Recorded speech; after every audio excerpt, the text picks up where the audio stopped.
Latest updates కోసం subscribe చేయండి.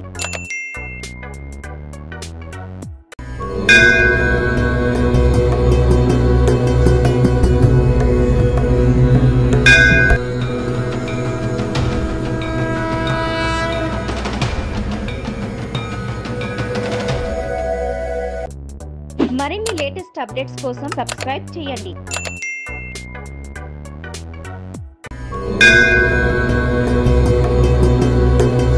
ప్రపంచము విశ్వమంతా ధనముగా కలవాడు ఎవరో పరమేశ్వరుడు, ఆయన విశ్వేశ్వరుడు అని అర్థము.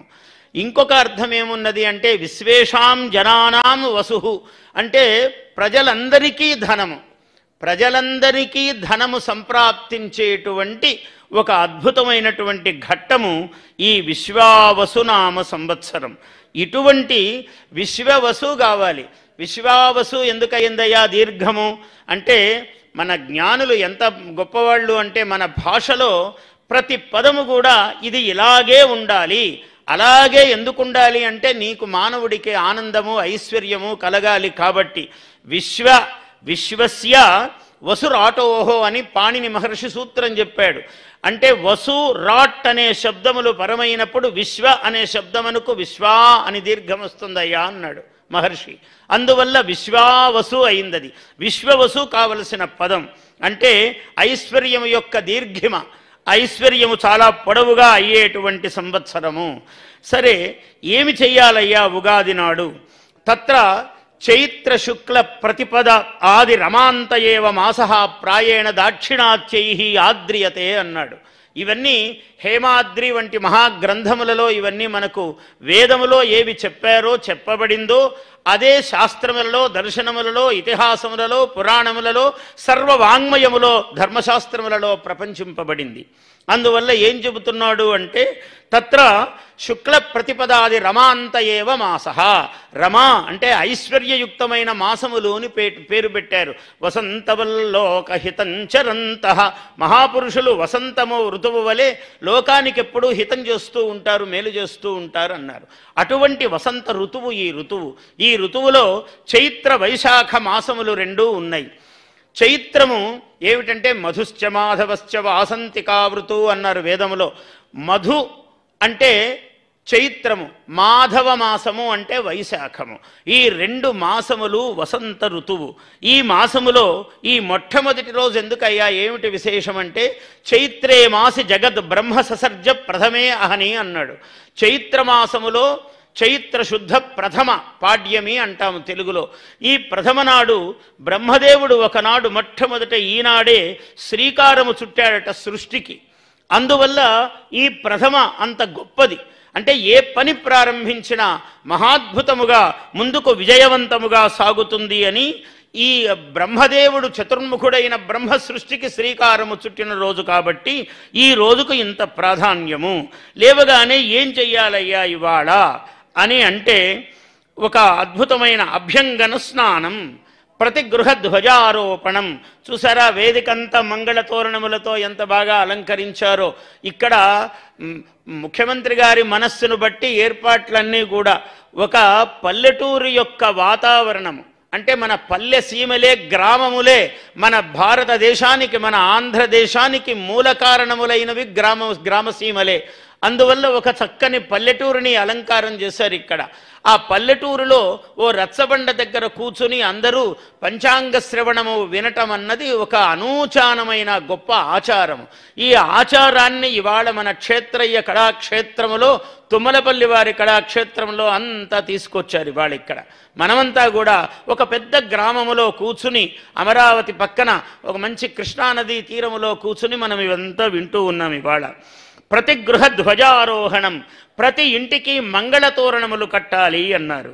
అభ్యంగన స్నానం, తలకు నూనె అంటుకుని, నువ్వుల నూనె అంటుకుని తలస్నానము చెయ్యాలి అన్నారు.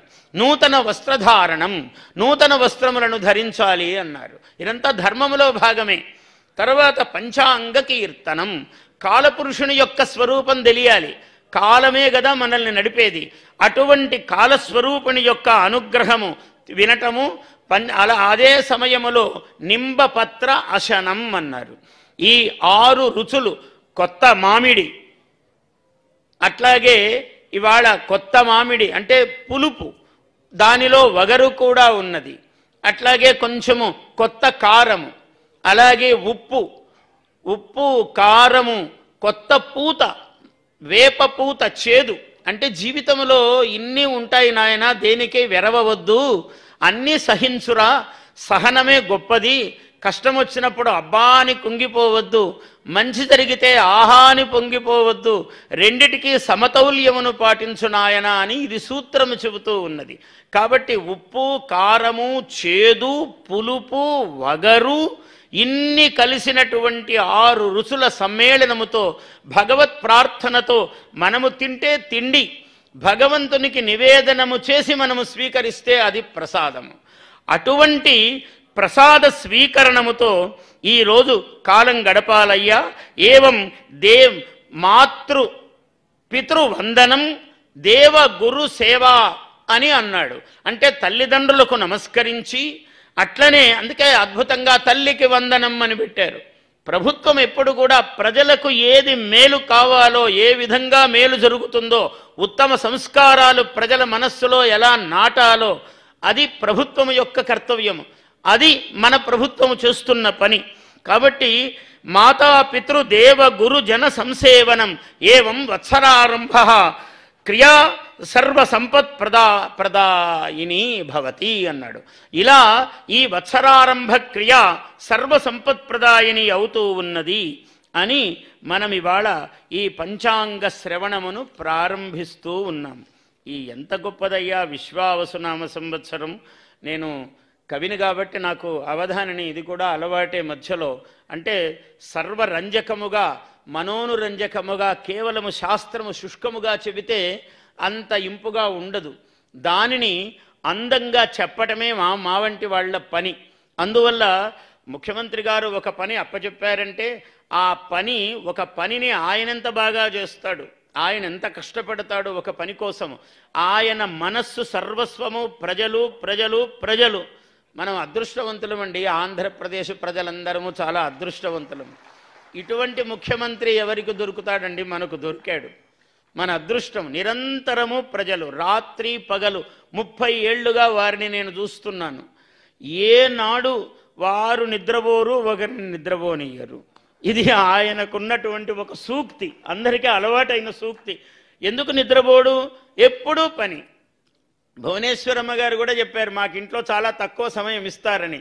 ఎవరు చేస్తారండి అంత త్యాగము? ప్రజల కోసమే సర్వస్వము. అనుక్షణము ఆయనకున్న బుద్ధి, ఆయన ప్రతిభ, ఆయన మేధాశక్తి, ఆయన కాలము సర్వస్వము, నిరంతరము ప్రజలు అని ఆలోచించటం. ఇట్లాంటి ముఖ్యమంత్రి దొరకడం అదృష్టము కదా. మనమంతా పుణ్యాత్ములము కదా, ఆయన్ని తెచ్చుకున్నాము. అందువల్ల ఈ విశేషం ఏమిటంటే శ్రీ విశ్వావసు సంవత్సరం సిరులు కురియు ఒక దివ్యవరం తెలుగువారి వాకిళ్లకు ఉగాది మంగళ తోరణం కట్టిన సమయం. మంగళ తోరణాలు. ఈ సంవత్సరానికి విశ్వావసునామ సంవత్సరానికి విశేషం ఏమున్నది అంటే తత్ర రాజా తత్ర దివాకరో హి భగవాన్ మంత్రి మధుశ్చంద్రమాహ. ఇక్కడ రాజు కర్మసాక్షి అయినటువంటి సూర్యుడు అయ్యాడు. కర్మసాక్షి అయినటువంటి సూర్యుడు రాజు అయ్యాడు ఈ సంవత్సరం. కర్మసాక్షి అంటే ఏమిటి? ఆయన ఒక్క క్షణం ఆగడు. చంద్రుడు సూర్యుడు ఇద్దరు అట్లాంటి వాళ్లే. ఎప్పుడు ఒక్క నిమిషం ఆగకుండా విశ్రాంతి లేకుండా పనిచేస్తూ ఉంటారు. అటువంటి ఆయన సూర్యుడేమో రాజు అయ్యాడు, చంద్రుడేమో మంత్రి అయ్యాడు, సైన్యాధ్యక్షుడేమో శనైశ్చరుడయ్యాడు. చూడండి, సైన్యాధ్యక్షుడు కొంచెం ఒకటి మీదికి దూకుడుగా వెళ్ళడం అంటే వెళ్ళడు. ఆయన కొంచెం ఆగి ఆలోచించి అవతలి వాళ్ళ మీద ఏమైనా చేయాలంటే ఆలోచిస్తుంటాడు. చంద్రబాబు గారు లాగానే. ఎందుకంటే ఆయన కూడా చంద్రశాసనుడు. అవసరమైతే చండశాసనుడు అవుతాడు, కానీ మామూలుగా చంద్రశాసనుడే ఆయన. చాలా మెత్తని శాసనం ఉంటుంది. కానీ ఎప్పుడు మెత్తగా ఉంటాడని అనుకొని పొరపాటు పడే అవకాశము లేదు. చండశాసనుడు ఎప్పుడు కావాలో ఆయనకు తెలుసు. అందువల్ల 2 లక్షణాలు ఉన్నాయి. ఈ సంవత్సరంలో ప్రత్యేకించి అది సూచిస్తూ ఉన్నాడు. ఎందుకంటే యువతీ యువకుల సదాశయాలకు బంగారు కలశపు గోపురం, శ్రమించి పనిచేసే వారికి, విశ్వాసముతో శ్రమించు వారికి సూర్య కళల తేజఫలం.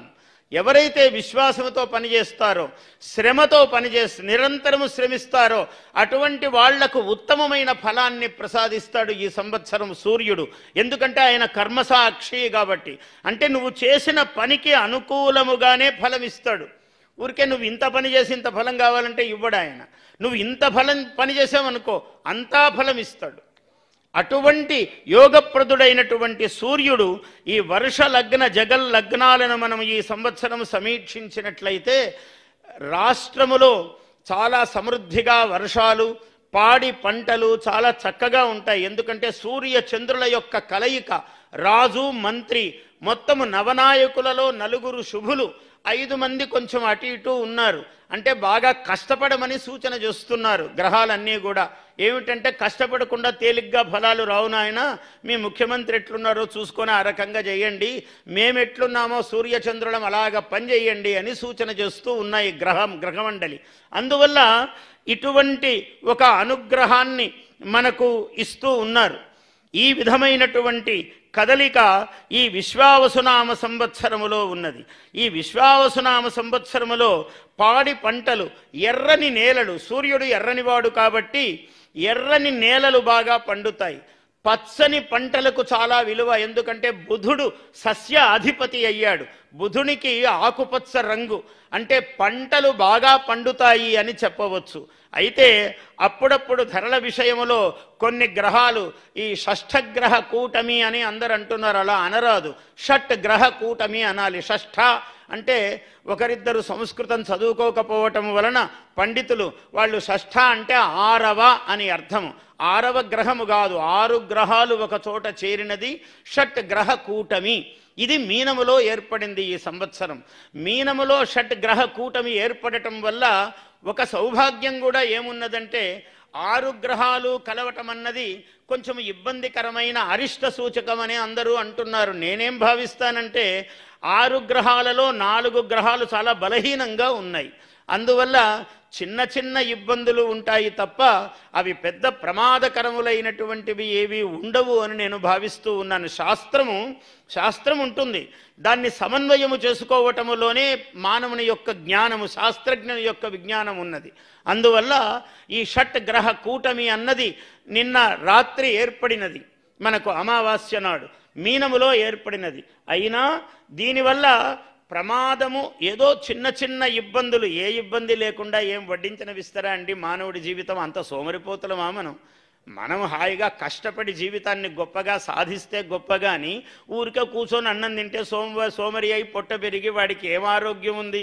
అందువల్ల భగవంతుడు కూడా దాన్ని మెచ్చడు ఎప్పుడూ కూడా.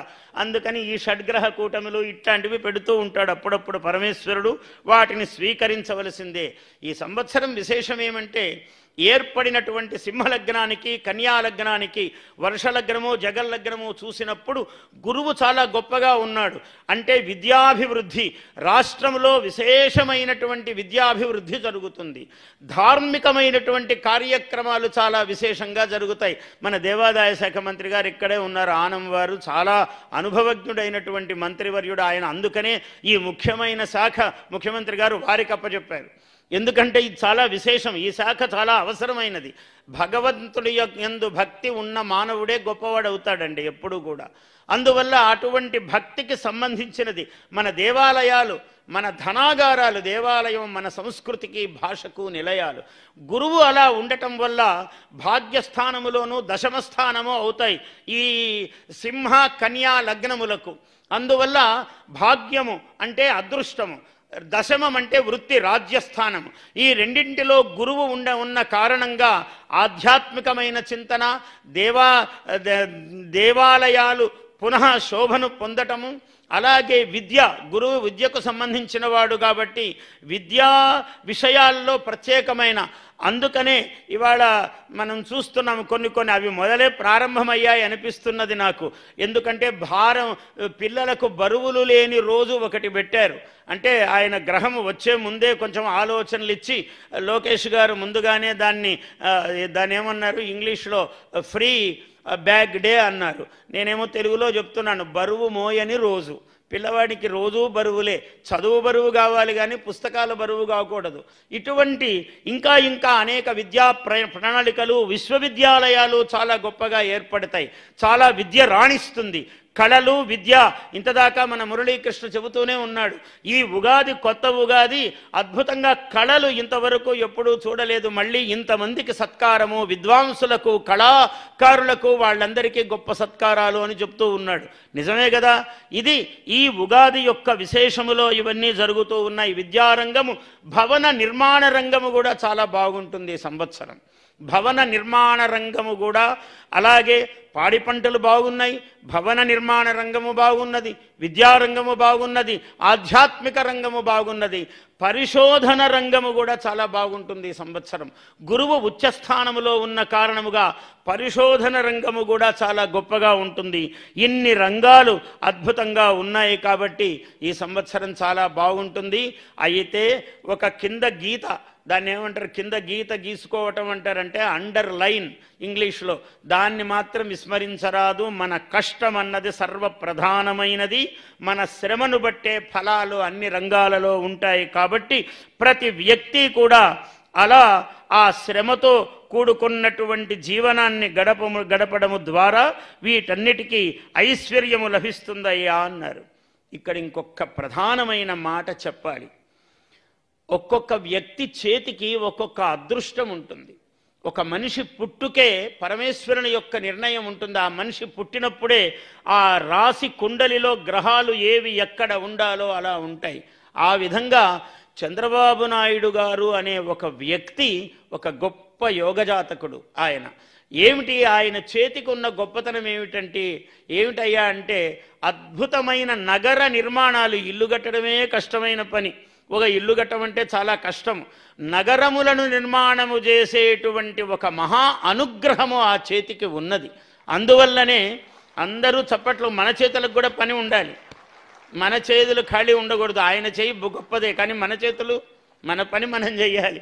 అందువల్ల ఏమిటి గొప్పతనము?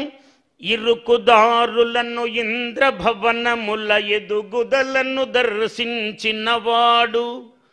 ఇరుకు దారులు 18-15 అడుగుల రోడ్లు ఉన్నాయి ఆనాడు. ఇక్కడ మహాభవనాలు వెలుస్తాయని ఆయన స్వాప్నికుడు దర్శనం చేశాడు. కలగనటము కాదు, ఆయన ఆకారము దాల్చి చూపించాడు. భాగ్యనగరి నిజమగు భాగ్యము గని హైటెక్ సిటీ సృష్టించినవాడు. 18 అడుగుల రోడ్లు, 15 అడుగుల రోడ్లు, 150 అడుగులు, 200 అడుగుల రోడ్లు అయ్యాయి. ఏమీ లేని రాళ్లల్లో ఆయన ఊహ చేశాడు అదంతా కూడా. ఇప్పుడు అమరావతి కూడా, నగరాలన్నీ కూడా నదీ తీరముల్లోనే ఉన్నాయి.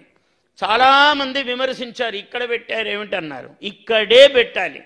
ఆయన ఎంత ఊహ గొప్పది అంటే ఆయనకు భగవంతుని యొక్క దివ్యానుగ్రహం ఉన్నది.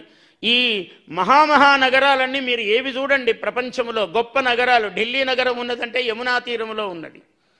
ఉజ్జయిని మహానగరం ఒకనాడు విక్రమార్కుడు అనే ఆయన, విక్రమార్క శకం అంటారు ఇప్పటికి కూడా. అంటే విక్రమార్క శకం ఏమిటయ్యా, ఎంత గొప్పది విక్రమార్క శకము అంటే 2081 సంవత్సరం అయింది విక్రమార్కుడు పుట్టి. ఆయనకి ఇంద్రుడు ఒక సింహాసనం ఇచ్చాడు, 32 మెట్లు గల సింహాసనం ఇచ్చాడు. దాని మీద కూర్చున్నాడు. ఇప్పటికి కూడా విక్రమార్క సింహాసనం అని చెప్పుకుంటూ ఉంటాము. అటువంటి విక్రమార్కుడు అయినటువంటి మహానుభావుడు ఆయన కాలములో 9 మంది నవరత్నములు ఉన్నారు. ఒక వరాహమిహిరుడు, కాళిదాసు వంటి మహాత్ములందరూ ఆయన ఆస్థానములో విద్వాంసులుగా ఉన్నారు. ఆ విక్రమార్కుడు 117 సంవత్సరాలు జీవించాడు. 100 సంవత్సరాలు పరిపాలించాడు రాజ్యమును. మొత్తం భారత సామ్రాజ్యాన్నంతా పరిపాలించాడు. ఎంత గొప్ప విషయం చూడండి. 100 సంవత్సరాలు పరిపాలించాడంటే ఆయన 17వ సంవత్సరంలో సింహాసనం మీద కూర్చున్నాడు. ఇంద్రుడు ప్రసాదించిన సింహాసనం అది. నేను ఎందుకు ఈ మాట చెప్తున్నాను? ఆ ఉజ్జయిని రాజధాని, ఉజ్జయినిలో ఏమున్నది? కాలపురుషుడు మహాకాళుడు ఉన్నాడు అక్కడ. Tropic of cancer, tropic of మనకు రెండు ఉన్నాయి, ఒకటి ఉత్తరాయణము, ఒకటి దక్షిణాయనము. మీరు జూన్ 21వ తారీఖున గనక మనము ఉజ్జయినిలో నిలబడ్డామంటే మహాకాళేశ్వరుడి దేవాలయము దగ్గర ఎండ పడితే ఇంత ఎండ కూడా ఇట్లా నీడ కూడా పక్కకు రాదు. మనిషి ఎంతుంటే అంతే ఉంటుంది నీడ. ఈ సూత్రము గ్రహించారు. గ్రహించి హిస్టారిక్ ప్రైమ్ మెరిడియన్గా మన వాళ్ళు నిర్ణయించారు. అందుకనే కాలమునకు అధీశ్వరుడు కాళేశ్వరుడు.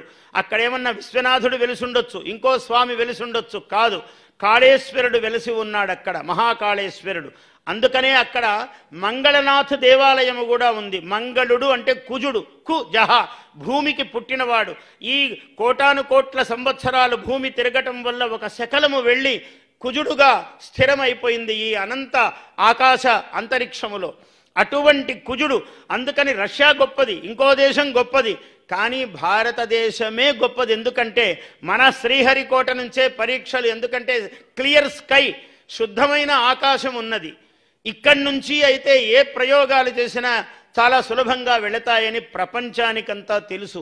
అటువంటి మెరిడియన్ అంటే భూమధ్య రేఖ, గగన సరళ రేఖ, రెండు రేఖలు సహజముగా కలిసేటువంటి చోటు. అంటే కుజుడికి చాలా దగ్గరి ప్రాంతము ఉజ్జయిని. ఇలా ఇంత చారిత్రక శాస్త్రీయమైన జ్యోతిశాస్త్రపరమైన ప్రాధాన్యము కలిగినట్టిది.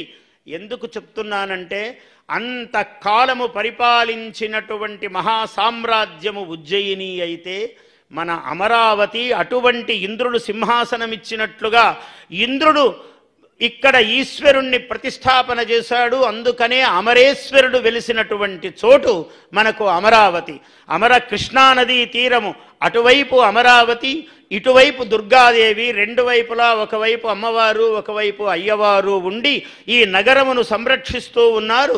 అందువల్ల ఇన్ని విషయాలు మనస్సులో ఉన్నాయో పరమేశ్వరుడు ఆయనకి ఏం భావనిచ్చాడో అమరావతి అని నిర్ణయం చేశారు. దాన్ని ఎవ్వరూ కదల్చలేరు. ఏమి చేసినా దాన్ని పక్కకు తీయలేకపోయారు, మనకు తెలుసు. దాన్ని ముట్టుకోలేరు ఎవరు కూడా. ఈ విశ్వావసునామ సంవత్సరములో అది ఒక విశ్వనగరము కావడానికి ఈ సంవత్సరము మళ్ళీ శ్రీకారము జరుగుతుంది. అంత అద్భుతమైన ప్రపంచములో గొప్ప నగరం అవుతుంది. నేను ఇవాళ చెప్పలేదు, 8 ఏళ్ల క్రితం నేను ఒక చోట అరసవిల్లిలో శతావధానం చేస్తుంటే మన ముఖ్యమంత్రి గారు ఇలా నిర్ణయించారండి, ఎలా ఉంటుందన్నారు. ఇదొక మహా విశ్వనగరం అవుతుందండి అని 8 ఏళ్ల క్రితం చెప్పాను నేను. ఇవాళ నాకు ఇక్కడ అవకాశం వచ్చి మళ్ళీ వారి సమక్షంలో ఈ మాట చెప్పగలుగుతున్నాను. అంత గొప్ప మహానగరమునకు ఆయన శ్రీకారం చుట్టాడు. ఎందుకంటే ఆ ఇరుకుదారుల్లో ఇంద్రభవనాలు సృష్టించినటువంటి మహానుభావుడు కాబట్టి ఆయన చేతికి ఆ చలువ, కొన్ని చేతులకు కొన్ని ప్రత్యేకతలు ఉంటాయి. అలా ఆయనకు అటువంటి యోగం ఉన్న కారణము చేత ఈ అద్భుతమైనటువంటి మహానగరము ఈ సంవత్సరంలో విశేషంగా ఒక అద్భుతమైనటువంటి రూపాన్ని దిద్దుకోవడానికి రూపము ఏర్పడుతూ ఉన్నది. ఎన్ని మాట్లాడుకున్నా ఇవన్నీ చెప్పేదండి. మా జాతకాలు ఎట్లున్నాయో గురువుగారు, మా రాసులు, మా నక్షత్రాలని అందరికీ మనస్సులో ఉంటుంది. కాబట్టి నేను 5-6 నిమిషాలలో నాకు ఇచ్చిన సమయము నాకు తెలుసు, సమయజ్ఞుడనే నేను. ఆ సమయంలో మీకు అవి చెప్పి నేను సెలవు తీసుకుంటాను. మేషం, అశ్వని, భరణి, కృత్తికాపాదం, కృత్తికలో ఒక పాదము. ఇది మేషరాశి. ఆదాయము 2, వ్యయము 14, రాజపూజ్యము 5, అవమానము 7. ఇక్కడ జూను తర్వాత గురువు యొక్క అనుగ్రహము ఈ రాశి వారికి కలుగుతుంది. వీళ్ళందరూ కూడా చాలా శ్రమతోనే పనులు సాధిస్తారు. మొట్టమొదటి ఫలం అదే. మళ్ళీ ఇక్కడ కూడా ఎంత శ్రమ పడితే అంత ఫలము. ఖర్చు దగ్గర చాలా జాగ్రత్తగా ఈ రాశివారు చేయి పట్టుకోవాలి. చెయ్యి ఏ జేబులో పెట్టాడో బయటికి రాకూడదు, వెంటనే వస్తే ప్రమాదం. అందువల్ల ఖర్చుల విషయంలో చాలా జాగ్రత్త ఉండాలి. ఇందులో ఈ రాశి వారికి స్త్రీలకు చాలా అభ్యుదయం కలిసి వస్తుంది. ఉద్యోగస్తులకు కూడా ఈ రాశి అనుకూలముగానే ఉంటుంది. అలాగే వృషభము, కృత్తిక 2, 3, 4 పాదాలు, రోహిణి 4 పాదాలు, మృగశిర 1, 2 పాదాలు. ఈ వృషభ రాశికి ఆదాయము 11, వ్యయము 5, రాజపూజ్యత 1, అవమానము 3. చాలా బాగున్న రాసుల్లో ఈ సంవత్సరం వృషభ రాశి 1. ఈ వృషభ రాశి ఉద్యోగస్తులకందరికీ రావలసిన ప్రమోషన్లు ఎప్పటి నుంచో అలా ఎదురు చూసేవి ఉంటే ఈ సంవత్సరం వస్తాయి. స్త్రీలకు చాలా విశేషంగా ఆభరణాలు, వస్త్రాలు కొనేటువంటి సమయము, గృహములో వివాహాది శుభకార్యాలు జరిగేటువంటి సంవత్సరము ఇది వీళ్ళందరికీ కూడా. రాజకీయంగా కూడా పురుషుల కన్నా స్త్రీలకు ఎక్కువగా కలిసొచ్చే కాలము ఈ వృషభ రాశి వారికి. అలాగే మిథునము మృగశిర 3, 4, ఆర్ద్ర 4 పాదాలు, పునర్వసు 1, 2, 3 పాదాలు. వీళ్లకు ఏమిటి ఈ సంవత్సరం అంటే ఖర్చులు సత్కార్యాలకే బాగా చేస్తారు. ఆదాయము 14, వ్యయము 2, రాజపూజ్యము 4, అవమానము 3. చాలా బాగున్నదని చెప్పవలసిన రాసుల్లో మిథునము కూడా ఈ సంవత్సరం. కారణం ఏమంటే ఈ మే 15 నుంచి అక్కడ గురువు అక్కడ వచ్చి గోచారంలో వచ్చి కూర్చుంటాడు. గురువు ఎప్పుడైతే వచ్చి కూర్చుంటాడో, బృహస్పతి దేవగురువు కదా, సర్వమంగళములకు కారణము ఆయన. అందువల్ల ఈ రాశి వారికి చాలా బాగుంది. ఎక్కువగా దైవ కార్యాలలో పాల్గొంటారు వీరు. వీరితో స్నేహం చేసిన వాళ్ళకి కూడా పుణ్య లాభం ఉంటుంది. అటువంటి ఒక అదృష్టము కలిగినటువంటి, బాగా ధనాదాయము కలిగినటువంటి రాశి మిథునము. కర్కాటకం ఉన్నది, చాలా చాలా బాగున్నది అని చెప్పవలసిన వాటిలో అగ్రశ్రేణి కర్కాటక రాశి ఈ సంవత్సరంలో. పునర్వసు 4, 4వ పాదము, పుష్యమి అన్ని పాదాలు, ఆశ్లేష ఇది ఆదాయము 8, వ్యయము 2, రాజపూజ్యము 7, అవమానము 3. ఈ రాశి వారికి ఏ క్రొత్త పనులు ప్రారంభము చేసినా, క్రొత్త ప్రణాళికలకు శ్రీకారము చుట్టినా మహాద్భుతంగా దిగ్విజయము సాధించేటువంటి సంవత్సరము. గృహములో శుభకార్యాలు, కొత్తగా ఇళ్ళు కొనడము, ఇంతో అంతో భూములు కొనడము, అటువంటి యోగాలన్నీ ఉన్నటువంటి రాశి కర్కాటక రాశి ఈ సంవత్సరం. అలాగే సింహము ఇది కూడా ఒక 80% చాలా బాగున్నటువంటి రాశి ఈ సంవత్సరం. కర్కాటకమంత కాదు కానీ కర్కాటకాన్ని దగ్గరగా బాగున్నటువంటి రాశి సింహరాశి. మఖ, పూర్వ ఫల్గుని 4 పాదాలు, ఉత్తర ఫల్గుని 1 పాదము, ఆదాయము 11, వ్యయము 11, రాజపూజ్యము 3, అవమానము 6. ఇది 4-5 నెలల తర్వాత ఈ రాశి వారికి యోగం అందుకుంటుంది. అంతవరకు కొంచెము శ్రమలే ఉన్నాయి. రాజకీయముగా కొంచెము కాస్త ఓపిక పడితే, తొట్టుపాటు పడకుండా ఉంటే రాజకీయముగా పదవులు లభించే అవకాశము కూడా ఉన్నటువంటి రాశి కన్యా. ఈ రాశి ఇది కూడా సింహము ఎలాంటిదో కన్య కూడా అలాంటిదే. ఈ సంవత్సరము వర్షలగ్నము, జగల్లగ్నము ఇందులోనే ఏర్పడ్డాయి కాబట్టి ఈ రాశి వారికి కూడా ఉత్తర ఫల్గుని 2, 3, 4, హస్త 4 పాదాలు, చిత్త 1, 2 పాదాల వాళ్ళు. ఇది సంవత్సరము ఒక 5 నెలల తర్వాత కలిసి వచ్చేటువంటి రాశి ఇది ఈ కన్యా రాశి. కొత్తగా ఈ రాశి వారికి ప్రముఖులతో పరిచయాలు ఏర్పడటము, ఈ పరిచయాలన్నీ సఫలముగా ముందుకు వెళ్ళటము, 4-5 నెలల తర్వాత ఒక్కొక్క పని ఏవేవైతే ఆగి ఉన్నాయో అవన్నీ కలిసి రావటం అన్నది ప్రారంభమయ్యేటువంటి రాశి ఈ కన్యా రాశి. స్త్రీలకు చాలా విశేషంగా యోగించేటువంటి రాశి ఈ కన్యా రాశి ఈ సంవత్సరము. అలాగే తుల చిత్త 3, 4 పాదాలు, స్వాతి 4 పాదాలు, విశాఖ 1, 2, 3 పాదాలు. ఈ రాశి వారికి ఆదాయము 2, వ్యయము 8, రాజపూజ్యత 1, అవమానము 5. ఈ ఫలాలు సామూహికమైనటువంటి ఫలాలు. మళ్ళీ ఆయా వ్యక్తికి జాతకములో ఎక్కడెక్కడ ఏ గ్రహాలు ఆ జన్మించినప్పుడు ఉన్నాయి అన్నదాన్ని బట్టి విశేష ఫలాలు ఉంటాయి. కానీ ఈ ఫలాలు స్థూలముగా కొంతవరకు ఒక 40-50% ఈ ఫలాలు పనిచేస్తాయి. ఎందుకు అంటే అప్పులు పెరగకుండా చాలా జాగ్రత్తగా ఉండాల్సిన వాళ్ళు ఈ తులారాశి వాళ్ళు ఈ సంవత్సరం. కొత్తగా ఎట్లా పడితే అట్లా అప్పులు చేయరాదు, ఎవరితో పడితే వాళ్లతో స్నేహము చెయ్యరాదు. దుష్టులు స్నేహితులుగా కనపడే ప్రమాదము ఉన్నటువంటి రాశి ఈ తులారాశి. తుల అంటే తూకం. ఈ తూకం చాలా ఎక్కువగా పాటించాలి ఈ రాశి వాళ్ళు. కొంచెం ఇటు అయినా అటు అయినా కూడా ప్రమాదమే. అందువల్ల ఆ జాగ్రత్తలు పాటించవలసినటువంటి రాశి తుల. ఇక వృశ్చికం కొంచెం బాగున్నది అని చెప్పవలసినటువంటి రాశి వృశ్చిక రాశి. ఆదాయము 8, వ్యయము 14, రాజపూజ్యత 4, అవమానము 5. ఏమిటంటే మే 14 వరకు రవి, మే 19 నుంచి శుక్రుడు, మే 15 నుంచి గురువు. ఈ 3 గ్రహాలు కూడా విశేషంగా ఈ రాశి వారికి సహకారాన్ని అందిస్తూ ఉన్నాయి.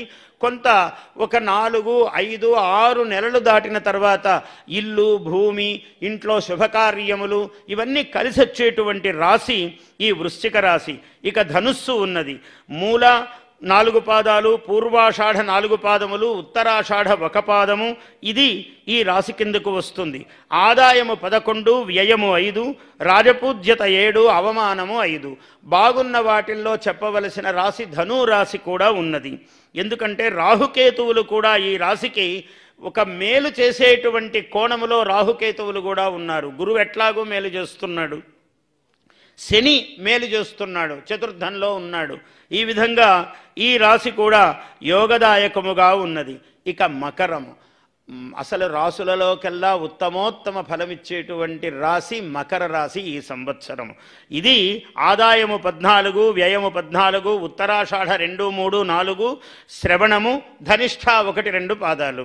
ఈ రాశి రవి, శని, గురు, రాహుకేతువులు ఈ గ్రహాలన్నీ కూడా ఈ రాశి వారికి ఈ సంవత్సరం ఉపకారము చేస్తాయి. రాజకీయముగా ఉన్నతమైనటువంటి అభ్యుదయము, పదవులు వచ్చేటువంటి కారణము. ఉద్యోగస్తులకు, ముఖ్యముగా స్త్రీలకు ఉద్యోగాలలో ఒక ఉన్నతమైన స్థానం అంటే ప్రమోషన్లు వచ్చేటువంటి సమయము. వస్త్రాలు, ఆభరణాలు, శుభకార్యాలు వీటన్నిటికీ అవకాశము ఉన్నటువంటి రాశి ఈ మకరము. ఇంచుమించు మకరము లాంటిదే కుంభము కూడా. ఎందుకంటే మకరానికి 3వ స్థానములో మీనములోకి శని వచ్చేశాడు కాబట్టి ఆ శని 3ంట చాలా ఉపకారం చేస్తాడు ఈ రాశికి. కుంభానికి కూడా ఇంచుమించు ఆ 2 శని యొక్క రాశులే కాబట్టి కుంభరాశి కూడా ధనిష్ఠ 3, 4, శతభిషము, పూర్వభాద్ర 1, 2, 3. ఆదాయము 14, వ్యయము 14, రాజపూజ్యత 6, అవమానం 1. ఈ గ్రహచారము చాలా అనుకూలంగా ఉంది కాబట్టి రాజయోగ కారకములైనటువంటి రాసులలో ఈ కుంభము కూడా ఉన్నది. ఇంకా మీనము ఇదొక్కటే చాలా జాగ్రత్తగా ఉండవలసినటువంటి రాశి. ఈ రాశిలోనే షడ్గ్రహ కూటమి ఏర్పడినది.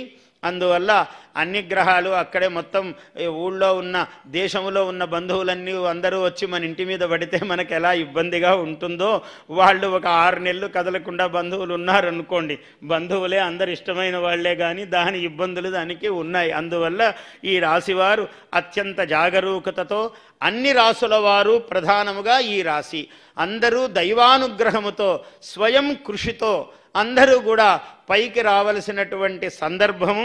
ఎవరైతే భగవంతుణ్ణి సేవిస్తారో, ఉపాసిస్తారో, ఎవరెవరు పరమేశ్వరుని యందు తాను కష్టపడాలి, భగవంతుని యందు విశ్వాసం ఉండాలి. 2 ప్రధానము, ఇహము పరము. ఈ 2 ఎవరైతే పాటిస్తారో అటువంటి వాటికన్నిటికీ కూడా ఈ సంవత్సరము ఉత్తమముగా ఉన్నతముగా ఉంటుంది. కుటుంబ సౌఖ్యము చాలా విశేషముగా ఉంటుంది. అందుకేనేమో ఇవాళ ఒక అద్భుతమైన కార్యక్రమానికి మన ముఖ్యమంత్రి వర్యులు శ్రీకారము చుట్టారు. అంతా ఎందుకంటే దేయం దీనజనాయచ విత్తం అన్నారు శంకరాచార్యుల వారు. ఉన్నవాడు లేనివాడికి ఇస్తుండాలయ్యా, ఇది ధర్మం అన్నారు. దాన్ని పాటించి ఆయన ఇవాళ ఒక అత్యద్భుతమైన కార్యక్రమం ప్రారంభించబోతున్నారు. సూచనగా చెబుతాను, ఇప్పుడు ఎక్కువ మాట్లాడకూడదు, సాయంత్రం మాట్లాడాలి కాబట్టి నేను ఒక మాటే చెబుతున్నాను. ఎందుకంటే ఆయన మహానుభావుడు, ఆయనే బంగారు మనిషి. ఎందుకంటే ఆయనకు దేశంలో ఆయన వల్ల ఉపకారం పొందిన వాళ్ళు, చాలా ధనవంతులైన వాళ్ళు ఎంతోమంది ఉన్నారు.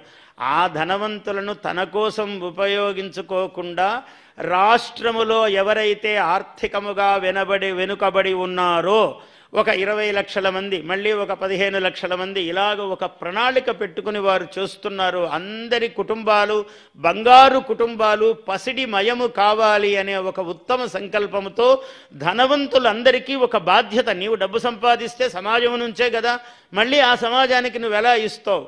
అనే ఒక ప్రాథమిక సూత్రం పెట్టారు ఆయన అద్భుతంగా.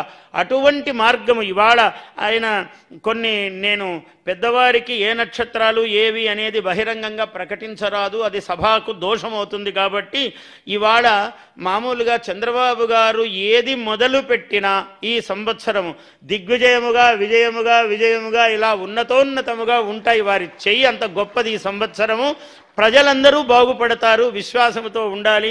ఎవరికైనా పదవులు ఆలస్యం కావచ్చు, ఇంకోటి కావచ్చు, ఏమీ తొందరపడొద్దండి. చాలా శాంత పురుషుడు ఆయన. ఆయన సహనమే మనం కూడా నేర్చుకోవాలి. నాకు ఈరోజే రాత్రికి పదవి రాలేదే అని అనుకోవద్దండి. వారమైనా, నెలైనా, 10 నెలలైనా, ఓ 2 ఏళ్ళు పట్టినా, 3 ఏళ్ళు పట్టినా, ఎందుకంటే ఆయన మహర్జాతకుడు. 4 సార్లు ఎవరండి ముఖ్యమంత్రి అవుతారు? ఆయన 5వసారి అవుతాడు, 6వసారి అవుతాడు ఆయన. అటువంటి మహానుభావుడు. ఏమి మనకిక్కడ పోడు. ఒక్కసారి ఆయన దృష్టి, ఆయన ఆలోచన పడిందంటే ఆ వ్యక్తిని వదలడు. ఎవరిని ఒక్క పరుషవాక్యం మాట్లాడడండి. భాష అన్నది ఆయన్ని చూసి నేర్చుకోవాలి అందరూ. ఎవరిని ఒక అక్షరము ఆయన ఎప్పుడు దుర్భాష మాట్లాడడు. అది వాంగ్ నియమం ఉన్నది ఆయనకు కార్య నియమం ఉన్నది, కార్యశీలి. ఇటువంటి మహానుభావుడు మనకు రాష్ట్ర ముఖ్యమంత్రి. ఆయనకు తగినట్టే ఆయన చుట్టూ అందరూ మంత్రిమండలి కూడా అలా ఉన్నది. అధికారులు కూడా ఆయనకు అదుపాజ్ఞలలో అందరూ ప్రేమతో పనిచేస్తూ ఉన్నారు. దిగ్విజయోస్తు, ఈ రాష్ట్రమునకు జయోస్తు. స్వస్తి ప్రజాభ్యః పరిపాలయంతాం. ప్రజలకే ముందు స్వస్తి అన్నాడు. ప్రజల కోసమే ఎవరు పని చేసినా, నేను కవిత్వం చెప్పినా, ఆయన పరిపాలించినా అందరం ప్రజల కోసమే. స్వస్తి ప్రజాభ్యః పరిపాలయంతాం న్యాయ్యేన మార్గేణ మహీషాః.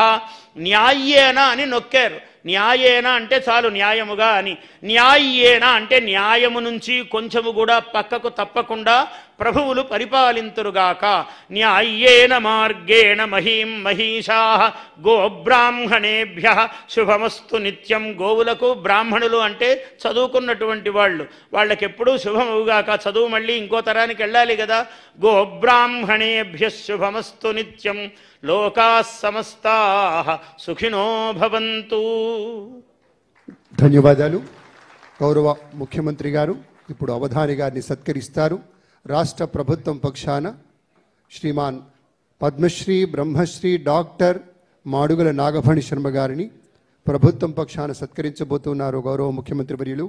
ఒక మహాసహస్రావధాని, అనేక అద్భుతమైనటువంటి కావ్య రచనలు చేసినటువంటి పెద్దలు. సంస్కృతాంధ్రాలలో రైతే రాజు, ఋషి చరిత్రం, సత్యమేవ జయతే, విశ్వభారతం వంటి ఎన్నో రచనలు చేసినటువంటి మహనీయ మూర్తి. అవధాన యుగకర్త, అవధాన శకపురుష, సమ్రాట్ సార్వభౌమ, అవధాన బ్రహ్మ వంటి అనేక బిరుదులు సత్కారాలు పొందినటువంటి గౌరవనీయ పెద్దలు మాడుగుల నాగఫణి శర్మ గారిని సత్కరిస్తున్నారు. గట్టిగా మన కరతాళ ధ్వనులు అందిద్దాం పెద్దలారా. ఒక మహాపండితునికి ప్రభుత్వం పక్షాన జరుగుతున్నటువంటి సత్కారంగా భావన చేస్తూ ధన్యవాదాలు. ఇప్పుడు గౌరవనీయ ముఖ్యమంత్రి వర్యులు విశేషమైనటువంటి దేవాదాయ శాఖ, వ్యవసాయ శాఖ, అలాగే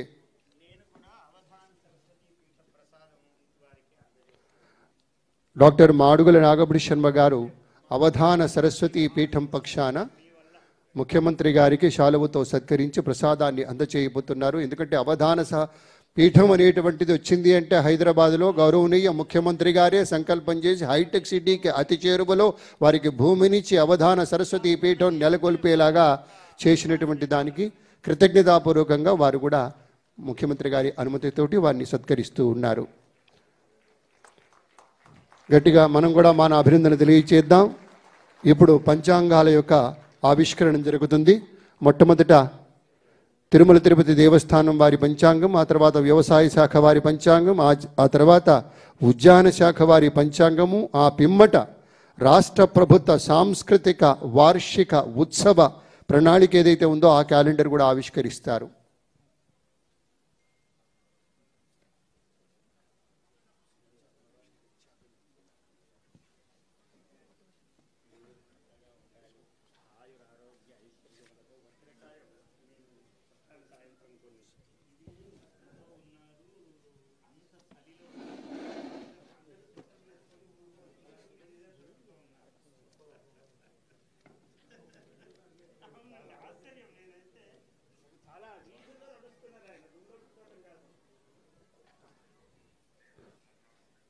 పంచాంగాల ఆవిష్కరణ జరుగుతోంది. తిరుమల తిరుపతి దేవస్థానం వారి యొక్క పంచాంగం సంప్రదాయబద్ధంగా ప్రతి ఏడాది మొట్టమొదట స్వామివారి అనుగ్రహంతో శ్రీ వెంకటేశ్వర ప్రభువు యొక్క దీవెనలతోటి అలమేలంగా పద్మావతి సమేత శ్రీ వెంకటేశ్వర స్వామి దివ్యమైనటువంటి కృప అందరికీ ఉండుగా కాని భావన చేస్తూ టిటిడి వారి పంచాంగం ఆవిష్కరణమైంది. ఆ ప్రతులను అందరినీ చూపిస్తున్నారు. తర్వాత వ్యవసాయ శాఖ వారి పంచాంగ ఆవిష్కరణ జరుగుతుంది. ఆంధ్రప్రదేశ్ రాష్ట్రం అంటేనే ఇది వ్యవసాయకం ప్రధానంగా ఉండేటువంటి రాష్ట్రం కనుక